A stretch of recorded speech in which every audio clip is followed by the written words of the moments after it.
Pune police आयुक्त अमितेश कुमार यांनी मोठा निर्णय घेतल्याचं सध्या पाहायला मिळत आहे। गणेशोत्सव दहीहंडीला लेझर बीम लाईट वापरण्यास त्यांनी मनाई केली आहे। अंमलबजावणी न केल्यास कायदेशीर कारवाईचा इशारा सुद्धा देण्यात आलाय। पोलीस आयुक्तांनी गणेश मंडळाची बैठक घेत हा निर्णय सांगितलाय। 29 तारखेला दहीहंडी आणि 7 सप्टेंबरला गणेशोत्सवाला सुरुवात होणार आहे आणि त्या अनुषंगाने हा मोठा निर्णय अमितेश कुमार यांच्याकडून घेण्यात आला।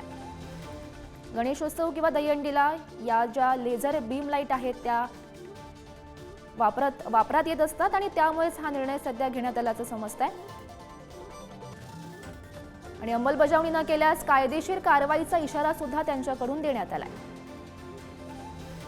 आणि या संदर्भात अधिकची माहिती जाणून घेऊयात। आमचे प्रतिनिधी बालाजी पोद्दार सध्या आपल्यासोबत आहेत। बालाजी, सध्या आपण पाहतोय अमितेश कुमार यांनी हा मोठा निर्णय सध्या घेतल्याचं पाहायला मिळत आहे। नक्कीच पुण्यातल्या गणेशोत्सवामध्ये मोठ्या प्रमाणात लेझर बीम लाईटचा जो आहे तो वापर केला जातो आणि त्याचा त्रास प्रामुख्याने वृद्ध नागरिक आणि इथल्या सगळ्या रहिवाशांना होत असल्याने सातत्याने याच्या तक्रारी ज्या आहेत त्या पोलिसांकडे आणि महानगरपालिकेकडे येत होत्या। त्यामुळे गणेश मंडळाच्या बैठकीत हा निर्णय घेण्यात आलेला होता की गणेशोत्सवामध्ये यावरती आपण बंदी घालूया।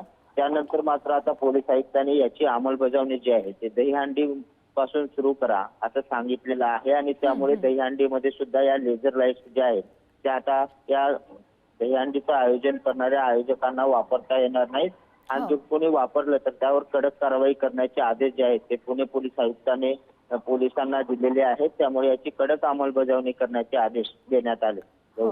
नक्कीच बालाजी, याकडे नागरिक कसं बघतात हे पाहणं सुद्धा महत्त्वाचं ठरणार आहे। धन्यवाद दिलेल्या सविस्तर माहितीसाठी।